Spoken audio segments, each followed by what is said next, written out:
El oficio de escritor es de una inestabilidad constante. De hecho, es un oficio que no se debe recomendar a nadie, por lo menos el oficio de poeta, si es que podemos llamar así al mundo que el mismo poeta descubre con la poesía.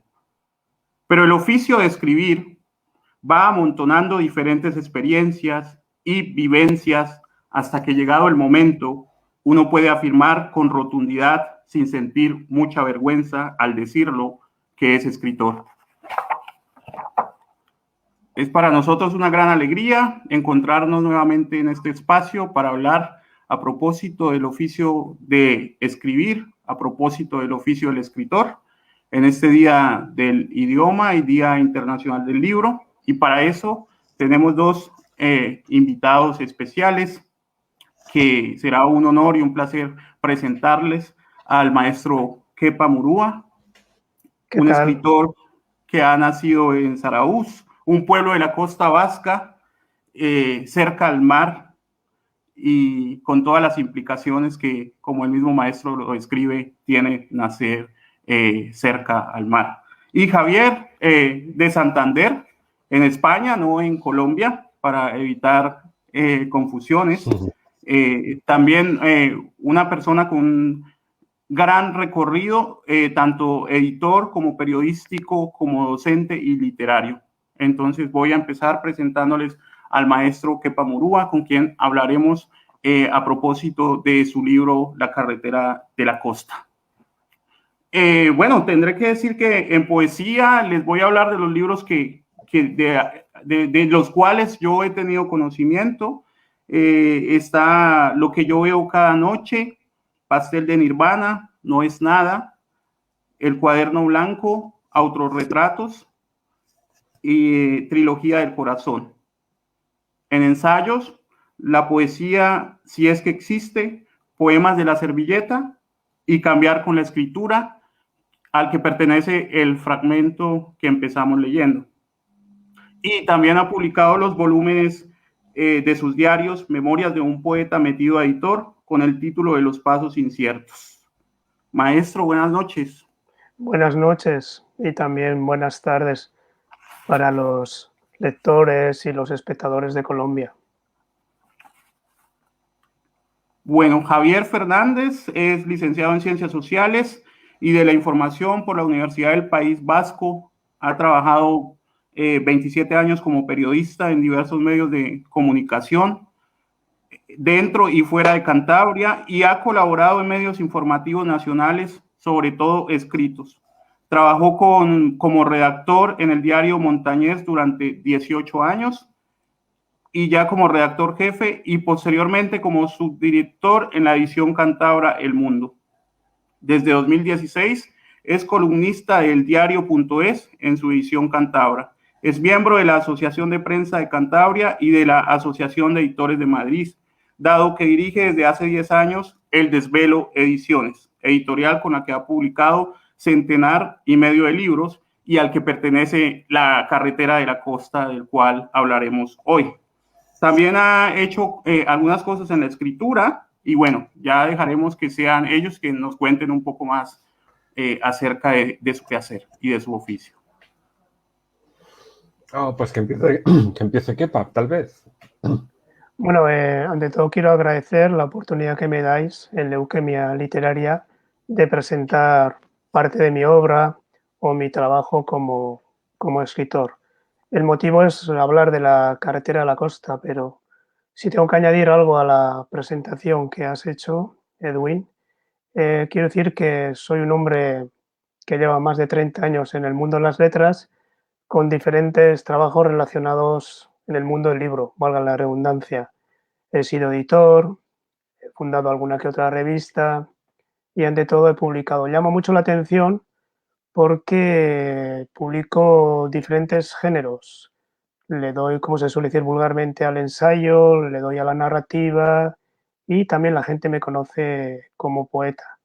Son más de 30 libros y la verdad es que si echo un vistazo atrás veo muchas dificultades, pero también veo mucha perseverancia que me permite estar hoy aquí con cierta tranquilidad para hablar del oficio de escribir, del oficio de editar y, como no, del oficio de vivir, que yo creo que están bien interrelacionados. Bueno, yo por mi parte tengo que matizar que mi trabajo como periodista ya no es de columnista, sino soy redactor del diario.es en Cantabria, la oficina regional de un periódico nacional español, diario.es nativo digital, ¿no? Entrando en materia con respecto a la literatura, la edición y el libro en concreto de Kepa que hicimos, y yo tengo que contaros que tengo un componente vocacional a la hora de dedicarme a la edición. Llevo 11 años haciendo esto desde una ciudad del norte de España y la tecnología permite que los libros se puedan hacer con una calidad profesional desde el hogar. Aparte de mi trabajo como editor, de acompañar a los autores, de lo que luego hablaremos, creo que es algo muy significativo del trabajo de editor, tengo una red logística que permite que los libros viajen por España, ¿no? Hemos hecho 150 libros y de Kepa Murúa, que es un autor del cual tenemos una especial querencia, hemos hecho unos 6, calculo, Kepa, no sé si me equivoco, vamos a hacer el 7º ahora. Y como él dice, son de varios palos, ¿no? Hemos hecho narrativa, hemos hecho poesía y bueno, el ensayo acabará llegando. Bueno, muy bien. Para empezar, digamos ya, para ir al grano, entremos entonces al libro de la carretera de la costa por la edición, Javier, y me gustaría preguntarte precisamente alguna anécdota en el proceso de edición de la carretera de la costa y hasta dónde influye el trabajo del editor en ese contacto y en ese diálogo directo con el escritor. ¿Le puede sugerir cambios? Bueno, ¿cómo es ese diálogo? Bueno, evidentemente, como os decía antes, el papel del editor va mucho más allá de un mero manufacturador de libros, ¿no? De empaquetador de libros. Es un colaborador estrecho del autor. Y si el autor es una persona abierta y abierta a sugerencias, se deja asesorar. Yo, en el caso de Kepa Murúa, poco he tenido que hacer, sinceramente. Es un autor muy profesional que tiene una gran trayectoria como escritor, con lo cual las intervenciones que yo haya podido aconsejarle son realmente mínimas, ¿no? Todas las obras que me ha dado él he tenido que tocar muy pocas cosas. Alguna vez, como mucho, hemos hablado de darle una vuelta a un título por aquello que tiene del gancho comercial en una librería, pero yo en ese sentido he intervenido poco con respecto a Kepa. Con otros he intervenido más, puesto que ya te digo que un editor, dada su experiencia, puede aconsejar y asesorar si es que el autor se deja. Desde una estructura narrativa, es decir, de cómo se desarrolla una historia, hasta, bueno, pues pequeños detalles de lenguaje, de incongruencias incluso que se puedan encontrar, ¿no? A partir de ahí hay un trabajo de oficina, mecánico casi, de manipulado del libro, de maquetación, de diseño. Nosotros le damos mucha importancia al diseño antes de llevarlo a imprenta y ponerlo en el torrente de la distribución. Pero a mí me gusta como editor el trabajo previo con el autor, esa colaboración estrecha en donde entre todos vamos viendo cómo surge de la nada el libro, ¿no? Nosotros llamamos desvelo precisamente por eso, porque sacamos a la luz lo que está oculto. Yo recuerdo una anécdota de esa relación entre el autor y el editor que para mí fue muy evidente. Lo mejor siempre es hablar con claridad sobre los gustos, incluso de portadas, contraportadas, biografías. Y en un primer momento, Javier Fernández me pasó una portada muy bonita relacionada con el mar, el color azul, y yo le dije aquello de: me gusta mucho esta portada, pero no es para esta novela, es más para, la portada que me ofreces es más para un libro de poemas, más relajado, etcétera. Y en la segunda versión, el sorprendido fui yo, porque me pasó una portada con un enmascarado, con una persona con un pasamontañas. No sé si hay algún, lo voy a mostrar yo, es aquí la, perdón. Y a mí me impactó mucho y dije: bueno, esto sí que es una gran portada, pero también es una gran portada que puede llamar mucho la atención pero de la misma manera puede ahuyentar a los lectores. Eso sí tenía que ver con lo que se cuenta en La carretera a la costa y entonces esa apuesta por parte del editor fue aceptado por el autor. Pero una primera parte recuerdo que me pasaste una portada azul muy bonita relacionada con un paisaje marino y vine a decir que no era la adecuada. Creo que también el autor incluso se puede meter, si me permites la Sí, expresión, sí, en el sí, trabajo sí, del editor. sí. Técnicamente, si me permites el inciso, la portada, la cubierta es una prerrogativa del editor. En muchas ocasiones ni siquiera se muestra al autor. Yo siempre la he mostrado, siempre. Y por lo general el resultado es bueno, porque yo creo que el libro es un producto colectivo y el autor también tiene mucho que decir sobre ello. A veces no hay entendimientos. Yo he tenido suerte de que casi siempre los he tenido y con Kepa siempre, ¿no? A veces el autor basta con que escriba una obra para que piense ya cómo tiene que ser impresa, cómo tiene que ser ilustrada y puede estar en un error como puedo estarlo yo. Yo creo que hablando surgen más cosas, sale un mejor producto. Yo vengo del mundo del periodismo, entonces el periódico es un producto colectivo. Es cierto que existe gente que firma, pero básicamente es un producto de mucha gente, de todos los días, ¿no? Y para mí el libro es parecido, a otra escala, con más, menos gente, pero en un libro intervienen autores, pueden intervenir traductores, ilustradores, diseñadores, interviene gente de imprenta, todos pueden aportar algo para que el libro sea un objeto ajustado al contenido, porque esa es otra cosa que a mí me interesa y está relacionada con lo que acaba de decir Kepa. Una portada no es algo caprichoso, tiene que tener una relación íntima con el contenido, tampoco demasiado obvia.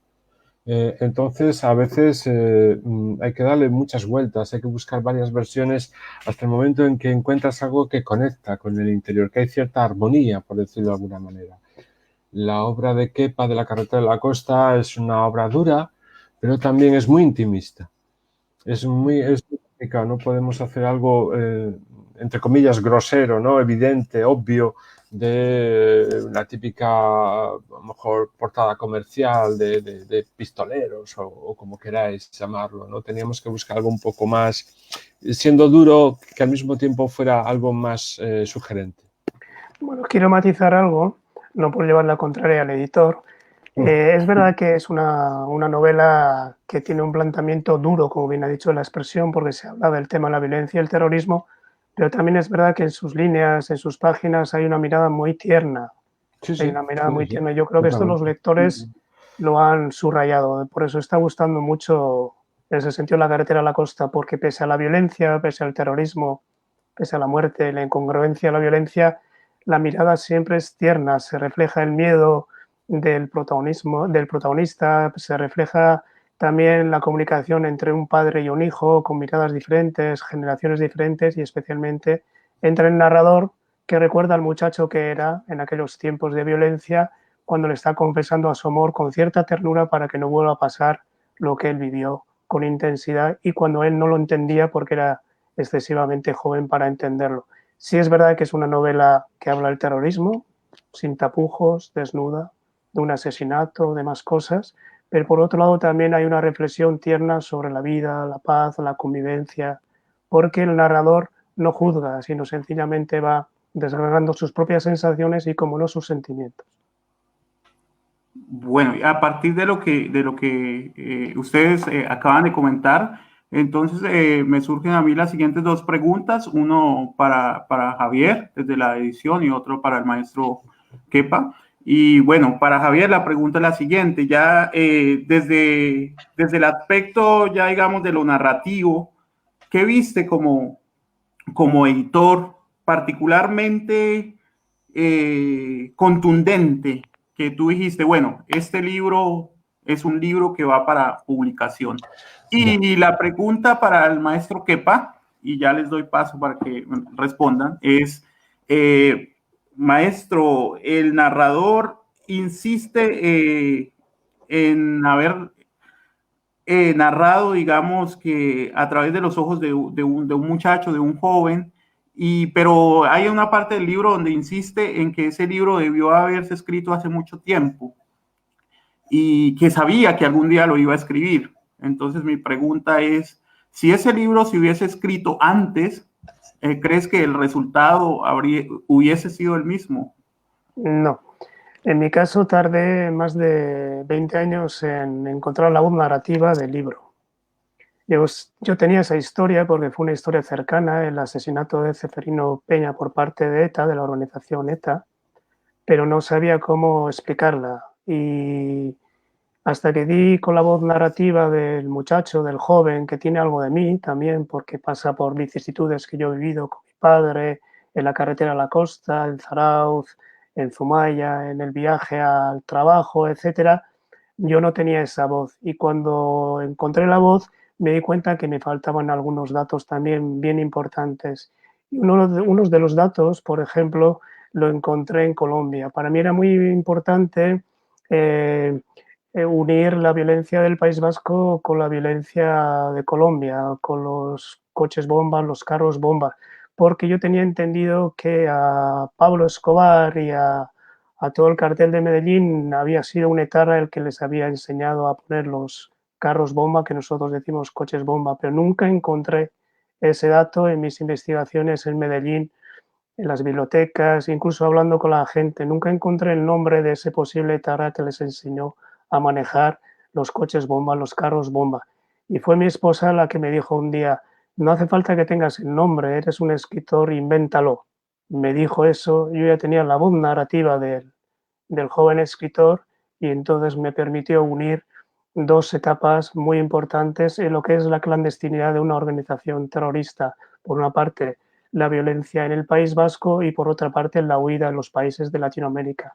Lo demás fue una comunicación quizá entre ese hombre maduro, después de 30 años, y ese muchacho joven que está hablando con su padre y está viendo cosas que en un principio no tiene las palabras para explicarlas. Para mí la carretera a la costa, si la hubiera escrito hace 30 años, seguramente hubiera sido una novela totalmente diferente, incluso no lo llamaríamos una novela, sería un artefacto, sería, como se suele decir, una vomitona literaria. Aquí hay un sosiego, aquí hay un equilibrio y especialmente hay un poner palabras a una sociedad que le faltó las palabras para explicar lo que le acontecía. Y eso yo he necesitado con tiempo, he necesitado con cierta madurez.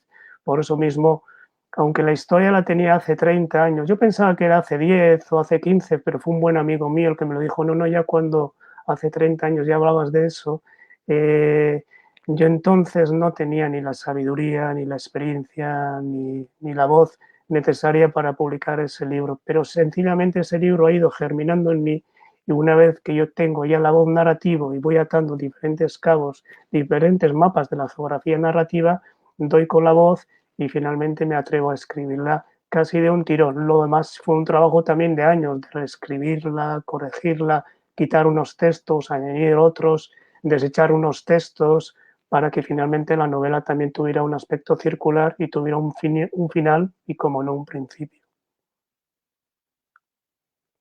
Bueno, ahora me toca a mí, ¿no? ¿Por qué decidí escribir esta novela? Bueno, yo creo que el papel de una editorial pequeña, independiente como el nuestro, no es seguir el cauce de lo comercial, del camino que siguen las grandes editoriales. Primero, porque no tiene sentido, ellas lo hacen muy bien y no omiten competencia. Y segundo, porque yo creo, y no tiene más sentido que para hacer una editorial, que buscar cosas distintas, voces distintas, ¿no? Nosotros, yo personalmente que he vivido en el País Vasco y conozco parte de las historias, la historia que cuenta Kepa, aunque no la he vivido tan personalmente como él la ha vivido, sí que sé que ahora mismo es relativamente fácil encontrar novelas que hablen de los años de plomo, así se llamaban, de aquella época dura del pistolerismo etarra. Sin embargo, lo que no abunda es una voz, como dice Kepa, una voz ya que haya madurado durante muchos años y que haya digerido todo lo que ocurrió desde un punto de vista prácticamente personal. No digo que él haya sido protagonista, pero sí que ha vivido en esa escena, ¿no? En esos escenarios. Y lo hace con una gran compasión. A mí es una cosa que me llamó mucho la atención de esta novela, ¿no? No es una novela que juegue con los clichés, no es maniqueísta y hay una gran compasión por prácticamente todos los personajes, ¿no? Es dentro de la dureza de la historia que cuenta, porque no hay que olvidar que es una novela que cuenta una historia. La visión de Kepa, aparte que literariamente me parece muy, muy hermosa, me parece que es una visión madura y absolutamente comprensiva con las luces y las sombras de los seres humanos. Por eso la publicamos. Ok, muchas gracias. Yo quiero resaltar dos aspectos. Bueno, primero, hacer de pronto una aclaración para las personas que nos escuchan desde Colombia y desde algunos lugares de Sudamérica, que de pronto no captan a qué se hace referencia cuando se habla de Tarra, ¿no?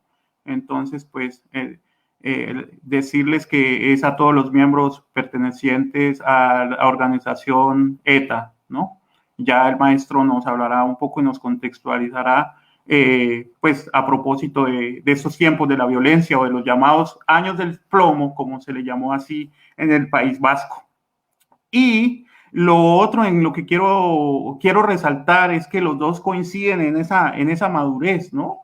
Y eso me parece súper interesante, la madurez del libro, la madurez de lo que se va a publicar, y me parece súper interesante que se remarque que se busca algo para publicar no desde lo comercial, sino porque tenga una voz sólida, y esa voz sólida se consigue con la madurez. Eso me parece importante resaltar, sobre todo en estos tiempos en los que pues parece que estamos en tiempos donde muchas personas que empiezan a dedicarse al oficio del escritor se van lanzando, y digamos que en ese lanzarse de pronto precipitadamente, pues se pueden correr también muchos riesgos. No sé si sea necesario correrlos. Y ahora no sé desde la edición si yo soy un editor, le puedo, qué tan acertado sea decirle a una persona, no, espérate, ¿no? Este no es el momento, todavía no está madura la obra, hay que trabajarla más. Bueno, entonces, no sé, quería agregar eso para que ustedes sigan comentando al respecto de la novela. Bueno, para mí... Yo creo que las cosas... Sí, Javier, por favor. Sí. Bueno, para mí No. el planteamiento de la novela también tiene un aire poético, solo que cuando trabajamos la narrativa, si quieres hacer una novela poética, te puedes quedar muy solo. El lector huye y el autor también puede confundirse en un ensimismamiento visceral. Pero yo tenía claro que había un personaje importante que es el paisaje, porque para mí el mayor contraste de lo que yo vivía era como en un paisaje tan bello como puede ser el mar que va de San Sebastián, la costa vasca, incluso que va hasta Francia, casi hasta Cantabria, etcétera, un paisaje hermosísimo, como en ese paisaje hermoso, valga la redundancia, podía acontecer tanta violencia. Y quería dar voz al paisaje y también quería dar voz a los diferentes meandros de la historia que conlleva todo tipo de violencia. No solo se habla de la violencia terrorista, porque también he definido que es una novela de balas y plomo, y de balas y de jeringuillas, porque también estaba la generación del caballo de la heroína.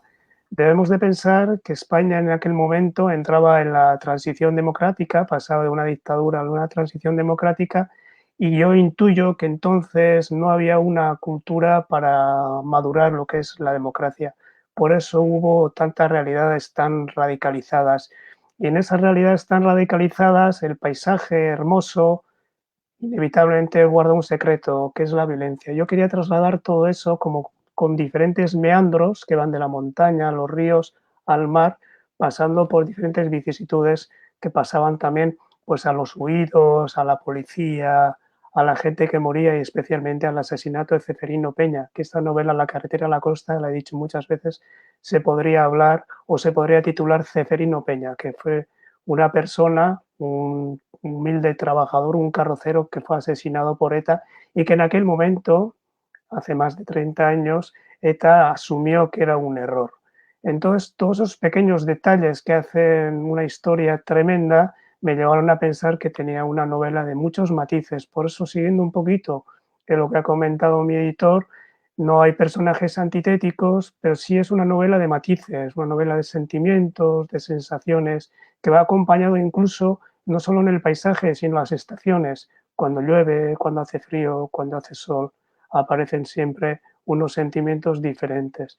Todo ese tipo de meandros o todo ese tipo de ríos me llevan a llevar al mar, que es finalmente la reivindicación de la palabra, la reivindicación del expresarse, porque yo pensaba que durante mucho tiempo en la sociedad vasca y también la española no era capaz de tener esas palabras para poder expresar lo que acontecía con la violencia. Creo que le pasa a muchos países, por ejemplo, en estos momentos también a Colombia, pero a mí como un protagonista esencial de lo que yo vivía, quise hacer una novela cercana donde yo sí conocía esa realidad y lo único que quería hacer es trabajar esos sentimientos a través de una narrativa, de un ritmo, de una argumentación y, como no, de un tiempo que juzgo que es importante.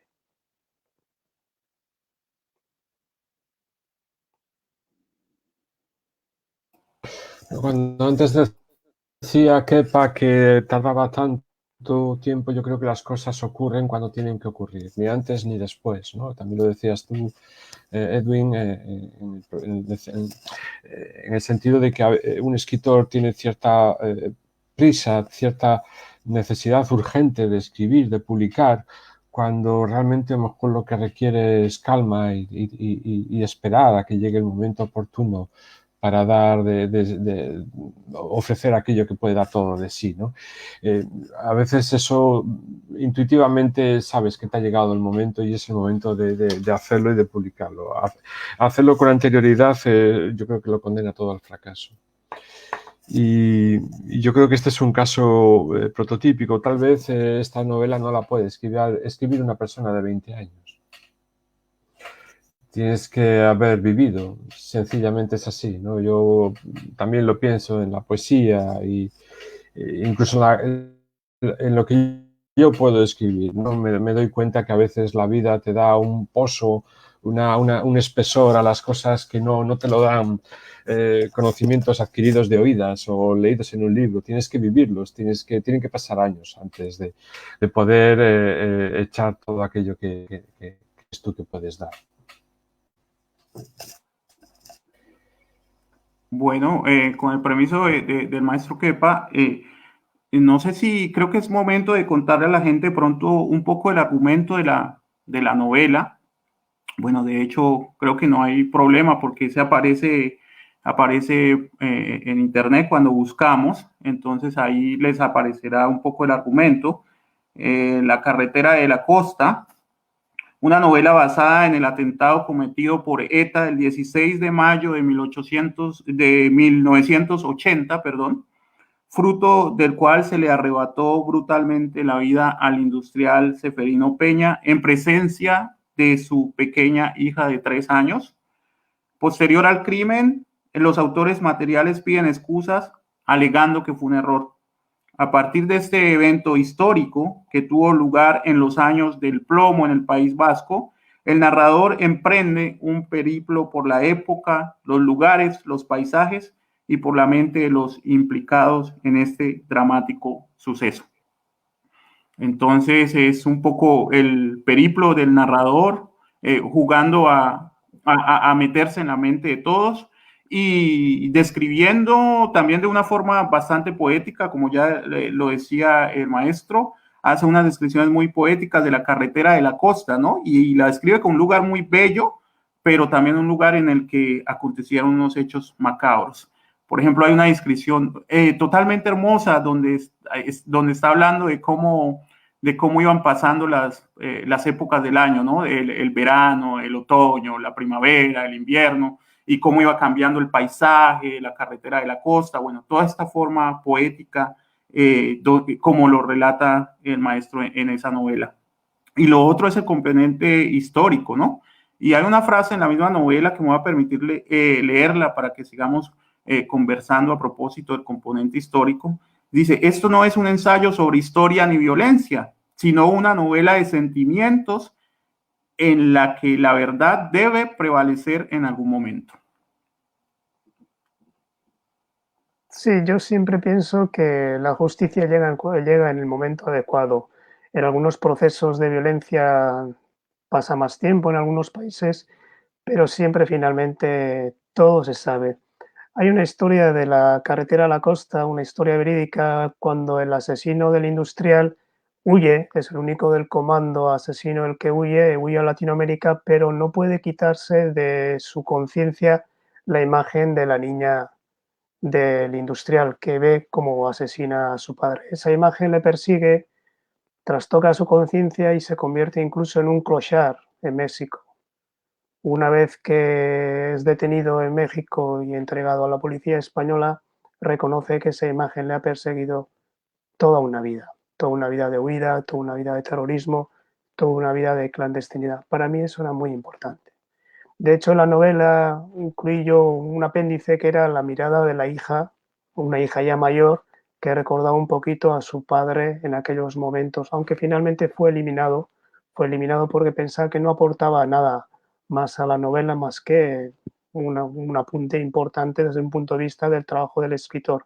Pero esa conciencia rota por parte del asesino me parecía muy importante como no solo una metáfora, sino como un hecho evidente de cómo a las personas le persigue su propia historia. Y finalmente también quiero decir eso, nos persigue a los ciudadanos, nos persigue a las personas que vemos, nos persigue a las personas que callamos y, como no, finalmente persigue a la justicia que finalmente tiene que hacer su trabajo. Sí, si me permitís, yo creo que también esta novela merecía publicarse por un motivo muy sencillo. Aunque se han publicado otras novelas, yo creo que el tema del terrorismo vasco, como toda sociedad que vive inmersa en un fenómeno de terrorismo, necesita tarde o temprano abrirse y hablar y explicar y escribir, ¿no? Yo creo que tanto Kepa como nosotros hicimos una aportación a sacar a la luz, a desvelar en cierto modo una serie de acontecimientos que se prolongaron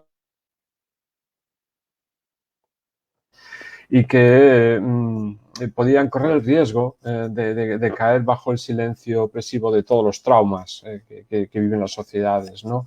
Y no es un mérito nuestro, pero evidentemente nosotros también hemos hecho una pequeña aportación a esta apertura para que se hable de todo esto. Y yo creo que ahí el papel de Kepa ha sido muy importante porque no es fácil. No es fácil hablar todavía de estas cosas en el sitio donde resides. Y él tuvo la valentía de hacerlo de una manera valiente, yo creo. También a mí me ha gustado mucho, digamos, la trastienda de este libro en el sentido de que muchos personajes que en él salen retratados por el autor siguen vivos y siguen estando ahí, y ha habido pues una relación, sobre todo de Kepa con ellos, bastante emotiva y bastante bonita, ¿no?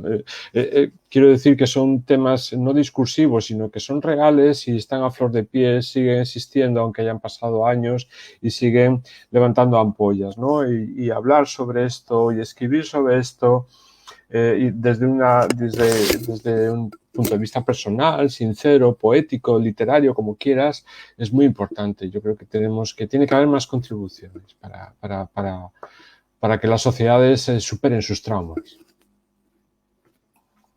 Y precisamente ese será el tema del que vamos a hablar posteriormente, de la memoria, de la reparación y del olvido, el papel que juegan esos tres elementos en una sociedad.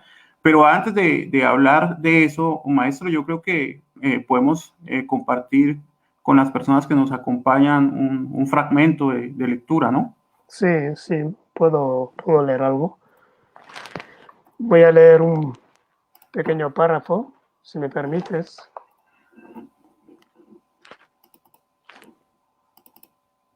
Incluso lo puedo leer. Ah, mira, lo leo desde aquí. Es la página 16. Y es son las últimas líneas de uno de los capítulos. Quiero decir también que la novela no tiene párrafos, solo es un párrafo encadenado, los diálogos están dentro, funcionan como un río y cada capítulo apenas tiene más que su propia música interna que te lleva a clarificar el significado de las cosas que se dicen. Lo voy a leer apoyándome en la pantalla.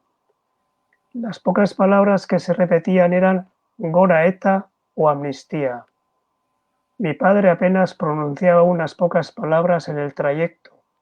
Y los muchachos de mi generación, que como yo iban a trabajar en verano o en invierno para ser responsables el día de mañana, mientras compaginaban sus estudios con el aprendizaje de un oficio, crecieron en ese paisaje tan bello y tan desolador al mismo tiempo, sin darse cuenta de qué es lo que pasaba por la mente de los mayores. Una guerra en uno de los lugares más bellos del mundo. ¿A quién se le ocurre pensar de esa manera?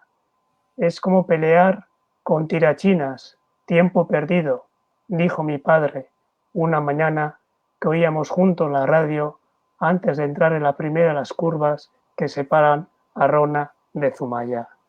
Arona fue el lugar, el pueblo donde mataron a Ceferino Peña.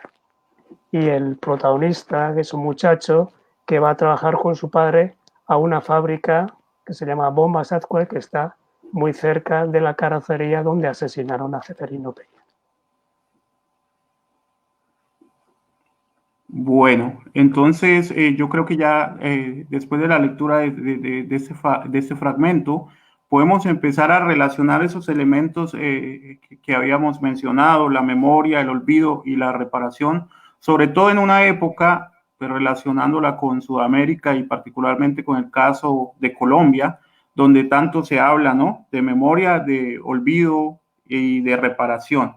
Entonces creo que pues ese es el momento, porque en Colombia, maestro, es también muy común ese hecho de que las organizaciones al margen de la ley y otras que no están tan al margen, es decir, que el mismo Estado asesine personas y que después diga que ha sido un error, ¿no? En Colombia es un hecho que se repite y se repite demasiado. Entonces pienso que esos elementos de esa violencia y de ese terrorismo en España están profundamente conectados con el caso colombiano, porque además creo que La carretera de la costa no es una novela que se deja leer exclusivamente desde el contexto, sino que también se puede leer, digamos, desde una perspectiva mucho más amplia a propósito de lo que significa la violencia en las sociedades contemporáneas. Y bueno, más aún cuando en Colombia los años del plomo no se han ido todavía.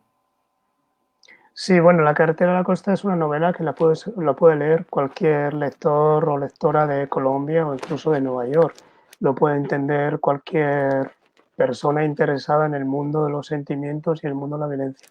En cuanto al tema de Colombia, es un tema bastante complicado.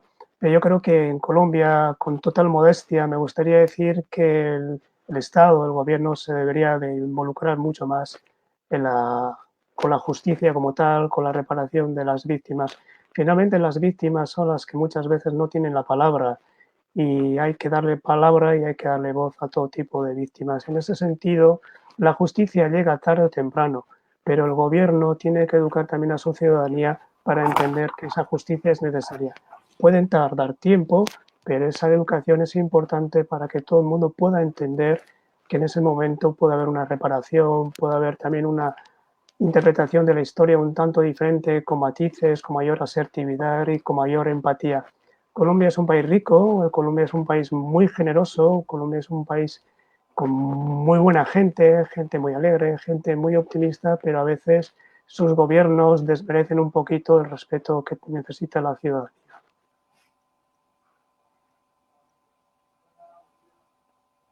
Maestro, y hay un gesto en la novela que a mí me causa mucha curiosidad, y es que en las páginas iniciales, bueno, sin contar tanto un poco, pero hay al principio una especie de resistencia, por lo menos de parte del narrador, a nombrar al asesino. Sí, No lo quiere nombrar, pero finalmente, al final de la novela aparece la importancia de nombrar para no olvidar, ¿no? sí, Y una vez que para le curar las ponemos heridas. nombre, discúlpame, Edwin, una vez que ponemos nombre a las cosas se explican por sí solas. A veces nos rodeamos de eufemismos, nos rodeamos de palabras que no son tan certeras, de definiciones que no son tan concretas y eso tergiversa el lenguaje. El lenguaje literario además puede ser metafórico, puede ser simbólico, puede tener diferentes interpretaciones, pero por eso mismo tiene que ser a su vez unitario, conciso, claro y muchas veces demoledor. Tiene que abrir la conciencia, esto ya lo decía Kafka, no soy yo el que lo he inventado. Tiene que abrir la conciencia de los lectores. Pero finalmente, aunque en principio el narrador no quiere llamar al asesino por su nombre, finalmente lo coloca y lo dice, le dice lo que hace, precisamente porque cuando nombramos las cosas, los hechos también aparecen nombrados como son. Y ya las interpretaciones son sencillamente una cuestión de la historia en sí.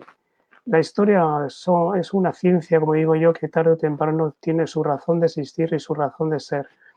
Y la justicia y la democracia lo que hacen es acelerar ese tipo de procesos para que la conciencia ciudadana tenga la claridad suficiente de entender lo que pasa en el tiempo justo. Si lo solemos lograr o si lo podemos lograr en el tiempo justo es mucho mejor. Si no, pueden pasar muchos años confundiéndonos unos y otros y finalmente sin saber lo que ha acontecido. En este caso, si sucede esto, siempre pierden las víctimas.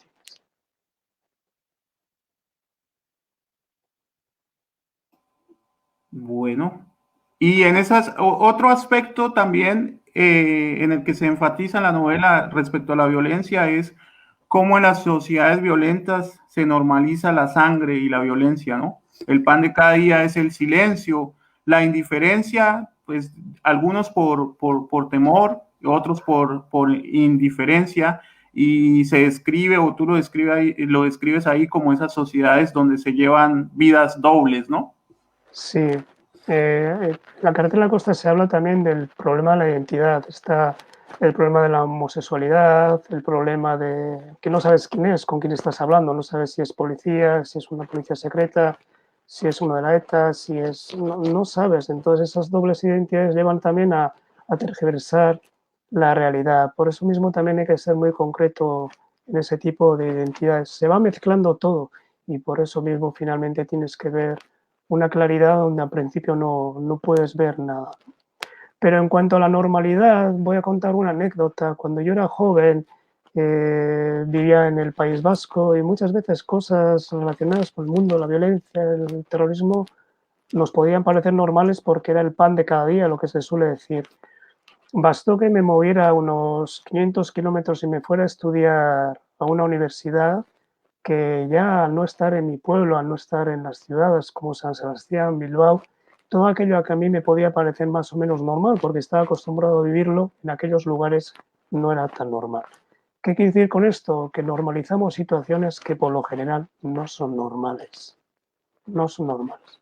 Y pasan en países como en Colombia. Se normalizan situaciones que no deberían ser normales. Por eso antes se ha apelado en un pequeño discurso conciliador a la democracia, a la tolerancia y, como no, a la educación, porque la educación es lo que nos hace ver que esa normalización no es la adecuada.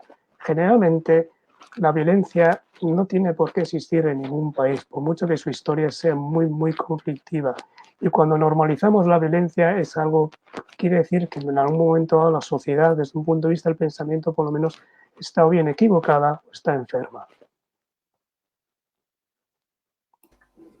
Sí, sí, si me permites, yo creo que las sociedades también son como las personas que enferman y necesitan su terapia, ¿no?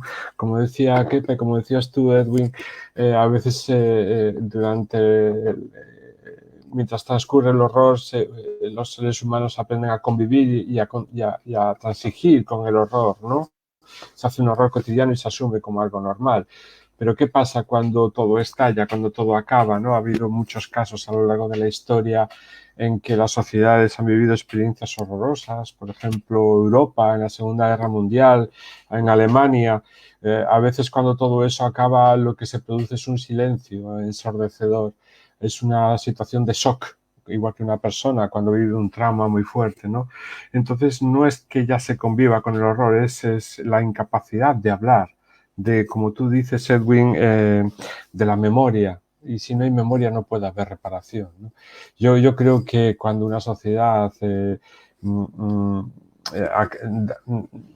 termina con una etapa horrible de su historia, necesita meterse en un proceso de recuperación de sí misma que solamente se puede hacer a través de la memoria y de hablar y del diálogo.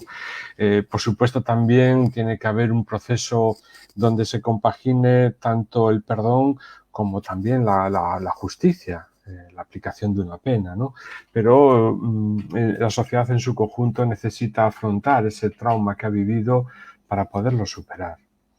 En Alemania, por ejemplo, estuvieron 20 años sin poder hablar, sin querer hablar, más bien, de toda la tragedia que se vivió en la década de los 40, y fue cuando llegó el movimiento del 68, cuando las nuevas generaciones sacaron a la palestra todo lo que ocurrió y lo hicieron sin tapujos. Se produjo una situación muy violenta, ¿no? Entre una sociedad de los mayores que quería callar, que no quería decir nada, y unos jóvenes que demandaban explicaciones. Esa escena a mí me recuerda mucho las grandes comedias o grandes tragedias del teatro, ¿no? Una catarsis teatral se tiene que producir con toda la dureza que pueda implicar eso, ¿no? Pero hay que sacar el tema, hay que sacar los fantasmas del armario y afrontarlos. Pero no olvides, Javier, que generalmente el arte es el método, el primer instrumento para sacar esos fantasmas del armario o de alguna manera socavar esa memoria. Y también es importante lo que has dicho, la distinción de las generaciones. Volviendo a la carretera a la costa, que es el pretexto de nuestra conversación, ahí hay dos mundos diferentes. Un mundo que se acaba, que es el del padre del protagonista, que bien podría ser también mi padre. Un mundo también relacionado con la honestidad, con la manera de entender el mundo con pocas palabras, sin aflorar los sentimientos, y por otra parte la manera de entender que tiene el joven que no comprende el silencio de su padre, lo respeta, pero quiere hacerse una serie de preguntas que todavía no obtienen ninguna respuesta. Y eso pasa en todas las sociedades, pasa en la sociedad española actual y pasa en la sociedad colombiana también actual. Los jóvenes tienen una mirada totalmente diferente a la de sus padres. Y sus padres, sin ese sentido de la culpabilidad que podía tener la Alemania de la posguerra, tendrán que responder no solo a sus hijos, sino también responderse a sí mismos. Bueno, en ese movimiento de curar las heridas del alma, parece ser un movimiento en dos direcciones, ¿no? Uno, digamos, desde el constructo social y el otro desde lo individual. Recuerdo entonces así la frase también de la novela de que la historia se comienza por lavar las heridas más cercanas, y la relaciono con la huida del asesino, ¿no?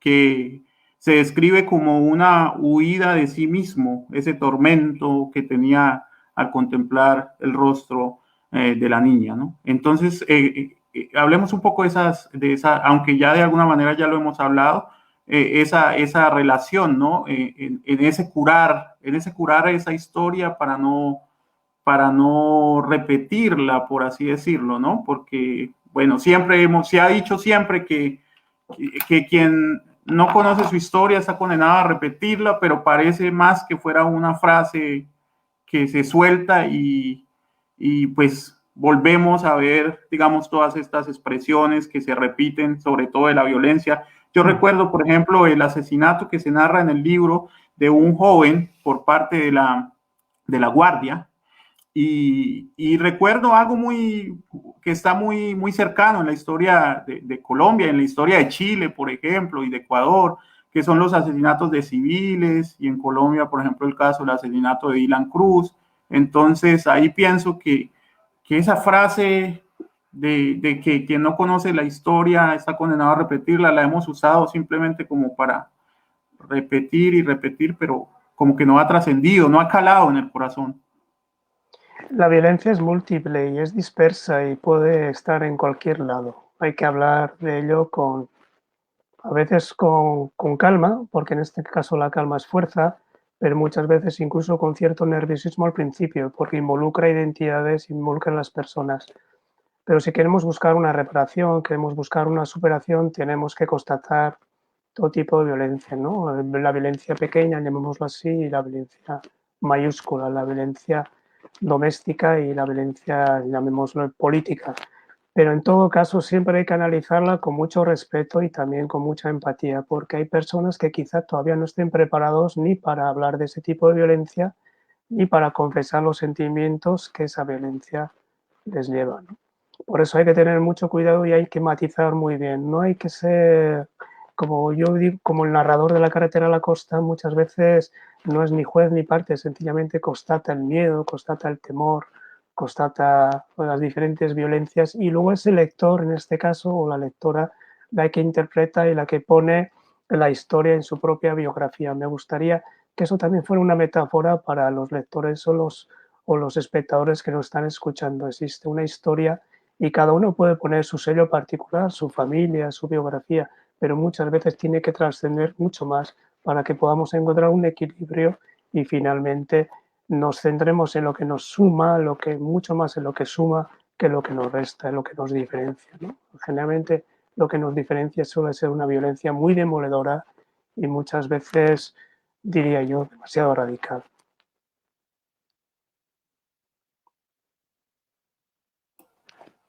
Bueno, no sé si Javier quiere agregar algo, creo que se nos fue. Sí, creo que está pausado. Sí, Bueno, está entonces, pausado. entonces continuemos. Sí, Esta, ya sí, por volviste, Javier. supuesto. Si me permites, yo sí que yo creo que aquí hay una labor. Vamos a ver, damos todos por supuestos, al menos los aquí reunidos, que la violencia es algo condenable, pero no hay que olvidar que vivimos en sociedades donde hay personas que consideran la violencia como un recurso absolutamente utilizable y normal. Yo creo que esto hay que combatirlo y al menos en lo que en nuestro ámbito de actuación se refiere, la única manera de combatirlo es a través de divulgar textos y sobre todo con tareas educativas. Yo creo que cuando dices que la historia, si no se conoce, estamos condenados a repetirla, a veces nos sorprenderíamos de hasta qué punto hay un interés en que no se conozca la historia. En España, por ejemplo, yo recuerdo personalmente que había que en el colegio, en la educación, la instrucción llegaba hasta cierta época y a partir de cierta época, y estoy hablando concretamente de la Guerra Civil Española, ya no se hablaba. No se tocaba siquiera el tema, ¿no? Entonces, yo creo que hay una labor educativa importantísima y si desde la literatura y el arte se puede contribuir a eso, yo creo que sería un gran papel. Bueno, voy a leer una pregunta que hay en el chat, maestro. Dice, buenas tardes desde Colombia, un fraternal saludo. Quisiera preguntar cómo fue el proceso de investigación de tal hecho histórico y si hubo problemas al investigar o si hubo vacíos que quizás la ficción tuvo que llenar.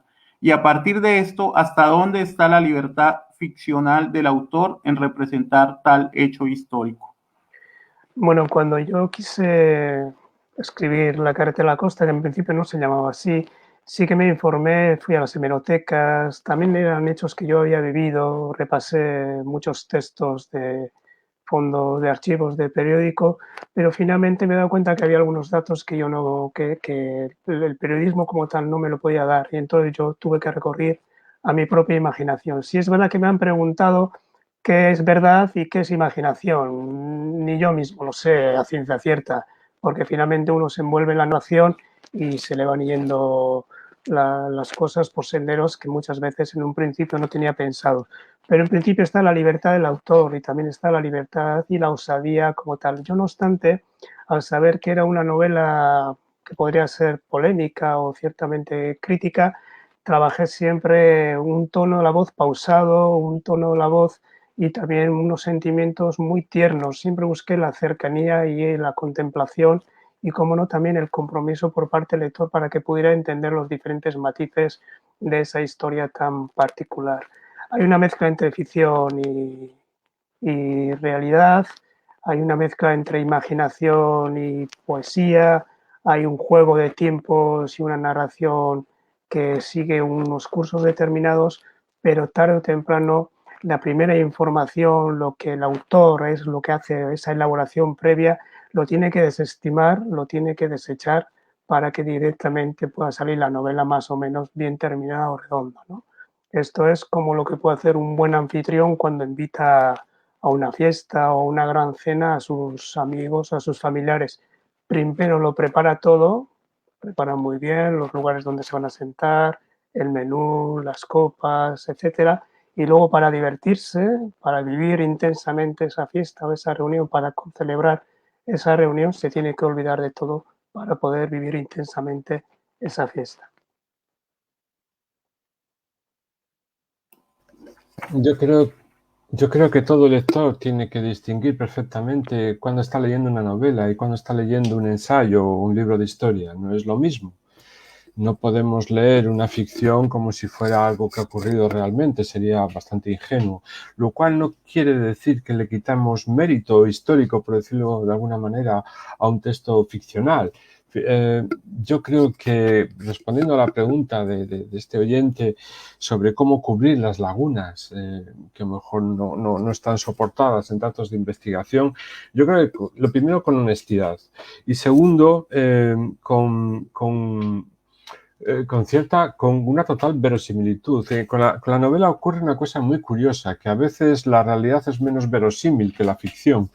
Yo puedo inventar unos personajes, puedo diseñar unas acciones de tal manera que sean verosímiles y transmitan mucha más sinceridad y se ajusten mucho más a la realidad que el mero registro periodístico de un hecho. Es un poco la gran magia que tiene la ficción, ¿no? Pero yo creo que el escritor de ficción en ningún momento pretende pasar como historiador. Y yo creo que los lectores tienen que saber distinguir cuando están ante un hecho de ficción y ante un documento. Ni como periodista. Hay algunos textos de La carretera de la costa que están entresacados de recortes de prensa y van entrecomillados precisamente por eso, para que se distinga esa voz periodística que corresponde a un documento real. Y además las tragedias de una persona que mata o muere o causa sufrimiento o lo sufre son comunes a todos los países y a todas las épocas. Puedes que no tengas un conocimiento directo de ese caso concreto, pero conoces la experiencia de otras personas en otras épocas y en otros momentos y suelen ser experiencias parejas. Eso te permite también extrapolar esas experiencias sin por ello traspasar ciertos límites.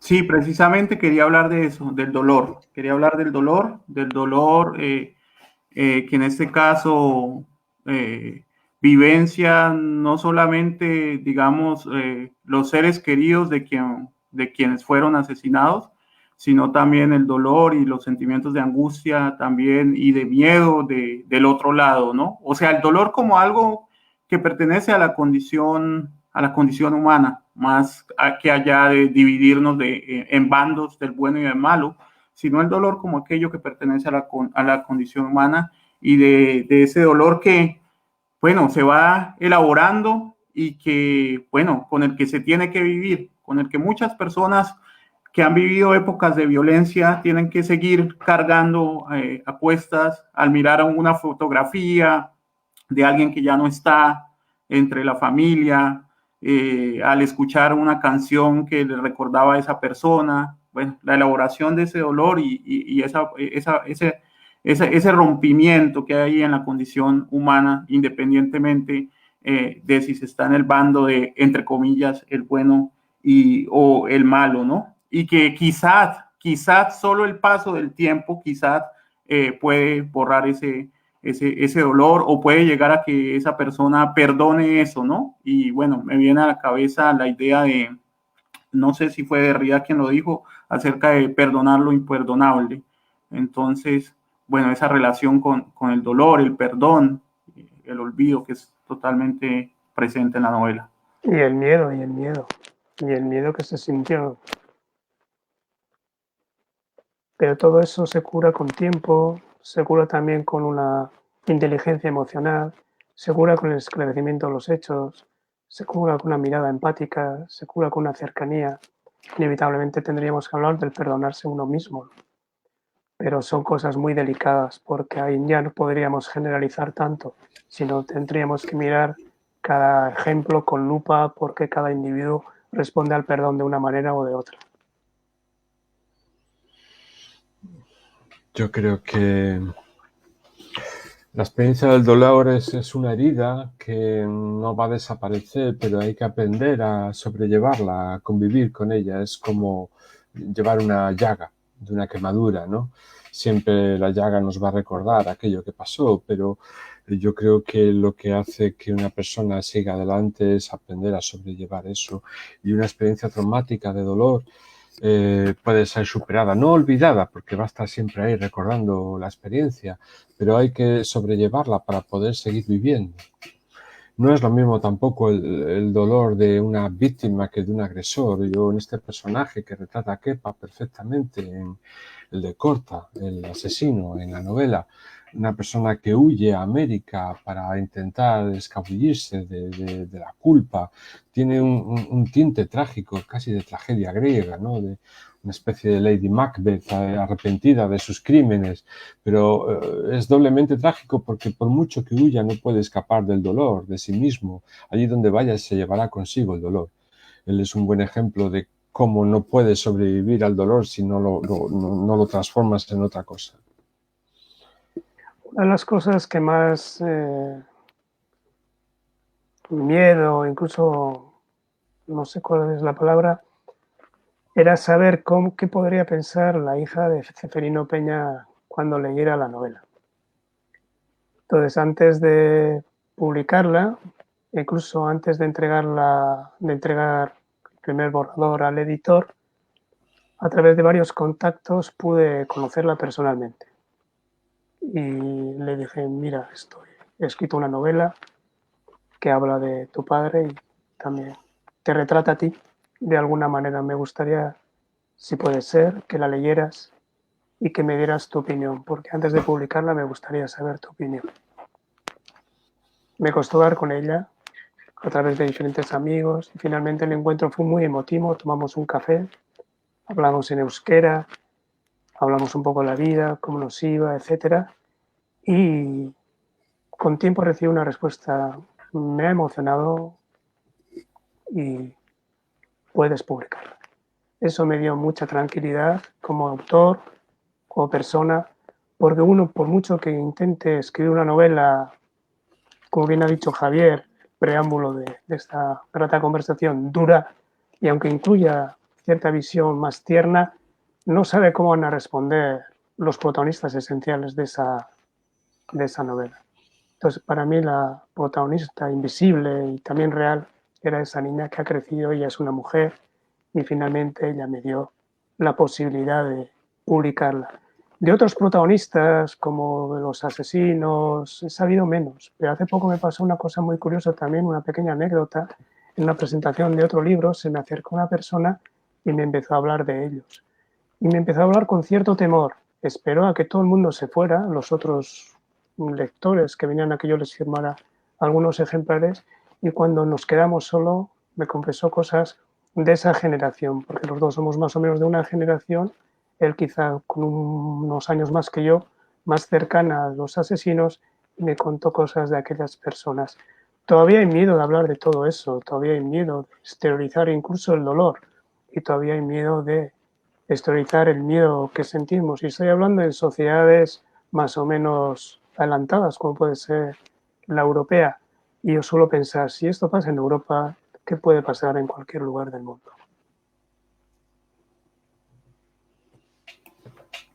Bueno, ya para ir, digamos, matizando y cerrando un poco respecto a este encuentro que hemos tenido, este agradable encuentro que hemos tenido, hablando del dolor y de superar, bueno, hay muchas maneras, ¿no? Y una de las maneras de superarlas, bueno, cada manera responde, creo yo, que a la subjetividad, ¿no? Pero una de las maneras, y lo ha dicho constantemente durante la entrevista Javier, es la educación, ¿no? Y otra de las maneras, la ha dicho el maestro Kepa, y es el oficio, el oficio de escribir, que de hecho fue lo que salvó al narrador, ¿no? No Sí. sabemos qué tanto al maestro, pero sí por lo menos al narrador fue lo que lo salvó de esa generación que se perdía. Y lo dice ahí el narrador, ¿no? Entonces el arte y el escribir desde la soledad, desde ese quedarse en la periferia, desde ese quedarse solo, pero el escribir como ese movimiento desde el cual se empiezan a sanar las heridas. Entonces, en este sentido, ¿por qué traigo esto a colación? Porque, pues, pareciera entonces que escribir vale la pena. Yo me suelo preguntar por qué la gente no suele escribir. Yo no solamente diría escribir, sino también leer. Leer. Bueno, sí, Y sí. editar. Bueno, editar tiene otro componente, pero no, leer, vamos a ver, la literatura, es muy interesante esto que decís, porque es cierto que la labor creativa, no solamente educativa, sino la creación, es muy importante como aportación a la sociedad para comprender su propia esencia, ¿no? Pero también la literatura tiene un carácter de consuelo. A veces las personas que sufren, y hemos estado hablando de dolor, del dolor de las sociedades, de las personas, encuentran consuelo en un libro, pueden encontrar consuelo en un cuadro, en una música, se pueden ver reconocidas, pueden ver compartido su dolor, salir del aislamiento. La literatura, tened en cuenta que es comunicación, que es conocimiento, explica cosas, pero también es consuelo. Yo creo que es muy importante, no solamente para el escritor, escribir y explicarse a sí mismo y aprender a través de la literatura a desenvolverse en la vida con sus traumas, sino también como lector, a la hora de asumir una novela como esta, como La carretera de la costa, poder encontrar explicaciones y también consuelo. Yo creo que el carácter de consuelo de la literatura es muy importante. Bueno, y en ese orden de ideas terminamos diciendo o confluyendo en el carácter esperanzador de la novela y en el carácter esperanzador de la literatura y del arte, ¿no? Sí, bueno, yo cuando estaba con La carretera a la costa, volviendo al tema, tenía varios finales y algunos de ellos eran demoledores. Opté por un final abierto y esperanzador. Quise que fuera un final positivo. Ya estaba cansada de tanta desgracia y tanta violencia. Entonces yo mismo aposté por un final abierto, positivo. Antes he hablado de sumar y no restar tanto. Y sencillamente también para darle pautas al lector de que trabajara la vida, que la vida supera retos, que trabajara la esperanza, porque muchas veces bastantes problemas diarios tenemos como para otra vez regodearnos en el dolor, en la violencia como tal. Por eso mismo, eso también, lo que comentaba antes Javier, lo que ve el lector, lo que ve el espectador, que también muchas veces no tiene la poesía, la capacidad de conmover. Finalmente, La carretera a la costa, el final es eso, démosle pie a la palabra. Si me quedo en silencio, pregúntame qué es lo que me pasa, porque con eso intentaré explicar lo que me pasa e intentaré explicar lo que nos sucede para que no vuelva a suceder. Bueno, nos llegó otra pregunta. ¿Qué elementos hacen que esta novela se inscriba en la tradición de la literatura del conflicto y de las narrativas de la memoria? Bueno, eso que lo responda Javier, que yo he hablado más que él. Siempre me dejas a mí las preguntas complicadas. Sí. Yo creo que totalmente. O sea, yo no creo mucho en las etiquetas, ¿no? de los cajones literarios, de dónde meter los libros, pero yo creo que estas dos etiquetas que propone Andrea son perfectamente asumibles por la novela. En literatura de conflicto, pues estamos hablando de los años de plomo de la violencia en Euskadi. Memoria, pues precisamente esta novela es un ejercicio de memoria muy potente, tanto de los protagonistas, del narrador, como de la sociedad en su conjunto. Yo creo que es perfectamente encuadrable en ellos. No sé si tú, Kepa, piensas lo mismo. Me imagino, no sé. Sí, bueno, yo también quería, generalmente cuando hablo de esta novela, me gustaría pensar que en un momento dado hay algunas cosas que no hemos hablado. Por ejemplo, es una novela casi negra de sentimientos. En la primera página se dice casi lo que ha sucedido y luego se desarrolla un mundo, se desarrolla la argumentación de cómo ha sido todo eso, cómo se ha llegado al asesinato, a la huida, etcétera. Pero finalmente se está hablando de los sentimientos. Los sentimientos son muy conflictivos. hay que reconocer que cuando estamos mirándonos una novela, delante de una novela como La carretera de la costa, nos ponemos un espejo que nosotros también tenemos que analizar cómo han sido nuestras palabras, cómo han sido nuestras interpretaciones de los hechos, qué hicimos, qué pensamos, qué dijimos. Estamos hablando de conflictos también personales. A veces, cuando hemos hablado antes también de la historia con mayúsculas, yo suelo apostar también muchas veces por la historia doméstica. Intenta ordenar tus propios conflictos, que así quizá se puedan ordenar los conflictos mayores.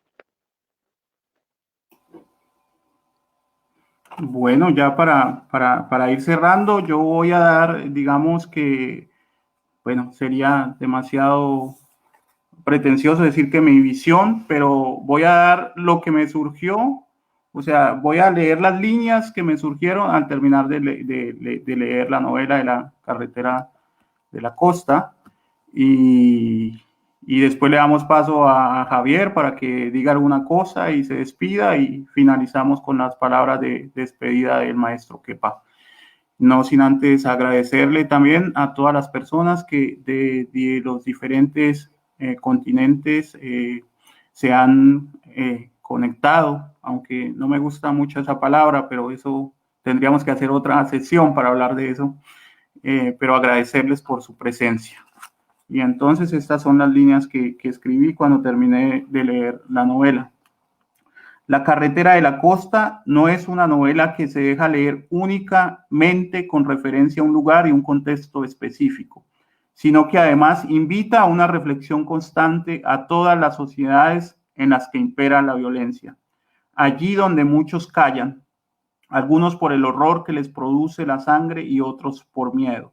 La remembranza aparece como otro elemento importante, en tanto no solo permite la contemplación de lo inefable, sino también el encuentro con actos infames que fracturan el encuentro con el otro. ¿Cómo conjugar todo ello a partir de la memoria? Sobre todo en estos tiempos en los que tanto se habla de justicia, de paz, de perdón, reparación.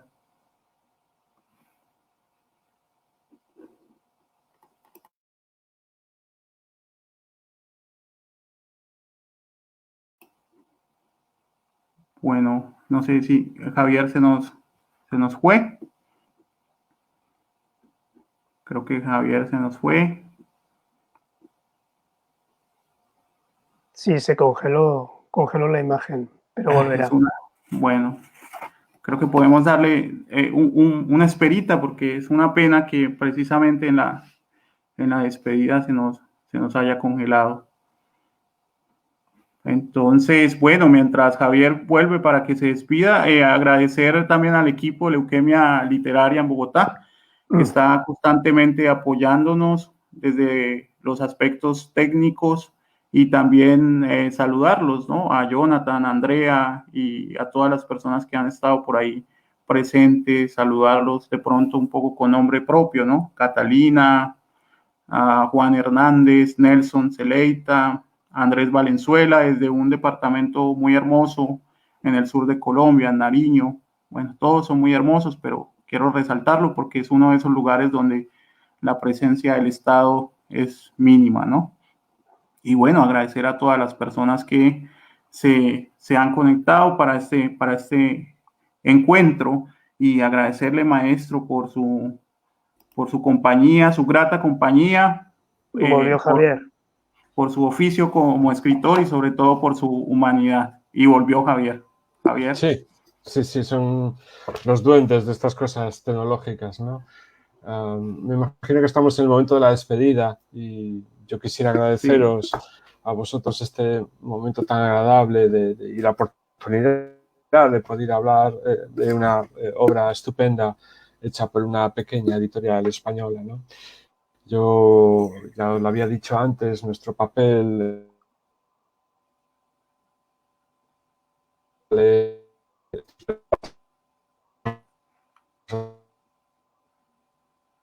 se fue de nuevo.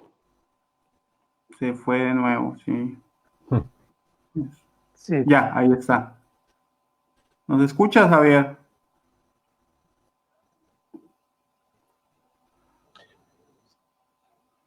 dejado de escuchar, simplemente que es importante pues, a la calle, sociales, bueno, pues disfruten más y también se conozcan mejor. Bueno, voy a dar yo también las gracias porque si no, la conversación de Javier se interrumpe. Entonces, voy a agradecer a los espectadores, a Leuquemia Literaria, como no, a ti, a Edwin, que has no solo leído el libro, si has llevado también el coloquio con sabiduría y con atención. Y precisamente me ha gustado mucho participar en este proyecto porque se unen las dos orillas. En principio puede ser la de los lectores españoles y la de los lectores colombianos. Tenemos muchas cosas que nos unen, también algunas que nos diferencian, pero sobre todo tenemos muchas cosas que hablar. Y quizá el arte, la literatura, sea el primer pretexto para ir conociéndonos, desnudarnos, nuestras emociones y, como no, también nuestras propias contradicciones. En este caso hemos hablado de la Carretera de la Costa, otro día podríamos hablar de otros libros y de otros autores. De eso se trata. Se trata de comunicarse para que de alguna manera el arte esté también al alcance de todos. Muchas gracias. Muchas gracias. Totalmente de acuerdo. Gracias. Bueno, chao, chao. Gracias. Chao. Agur.